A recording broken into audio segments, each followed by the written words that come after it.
মিডিয়াতে বিবৃতি দিয়ে তাদের জনগণকে উত্তেজিত করে এই জিনিসটা তো পরিকল্পিতভাবে এতদিন ধরে করা হচ্ছে। এটা তো সরকারের নজর এড়ানোর কিছু নাই। আমরা দেখেছি যে এক ধরনের নতজানু পররাষ্ট্রনীতি বাংলাদেশের ছিল।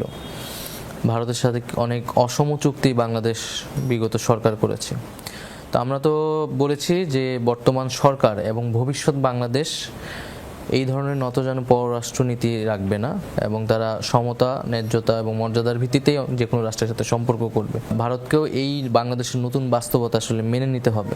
আমার দেশের যে সংখ্যালঘু সম্প্রদায়কে এই অনাস্থা তারা তৈরি করার চেষ্টা করছে।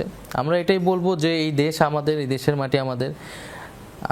এই দেশ খারাপ হোক ভালো হোক মিলেমিশে আমাদেরকেই থাকতে হবে। আমাদের কিছু যদি কোনো বিপদ হয় কেউ রক্ষা করতে বাইরে থেকে আসবে না। আমরা কোনো সংকটকে উড়িয়ে দিচ্ছি না। আমরা জানি যে সংখ্যালঘু সম্প্রদায়ের আমাদের দেশে এক ধরনের অনিরাপত্তা বোধ আছে এবং সেটা আসলে বিগত সময়ে বিভিন্ন রাজনৈতিক সরকার বা বিশেষত আওয়ামী লীগ তাদের উপর যে ধরনের দমন পীড়ন করেছে, অথচ তারা নিজেদেরকে সংখ্যালঘু বান্ধব সরকার হিসেবে বারবার বহির্বিশ্বে দেখা চেয়েছে। ইন্ডিয়াকেও আমরা বারবার বলেছি, আনুষ্ঠানিকভাবে বলেছি যে এই ধরনের অপপ্রচার না করতে। বাংলাদেশ যখন শেখ হাসিনাকে ফেরত চাইবে, শেখ হাসিনাকে যাতে ফেরত দেওয়া হয় দ্রুত সময়ের মধ্যে।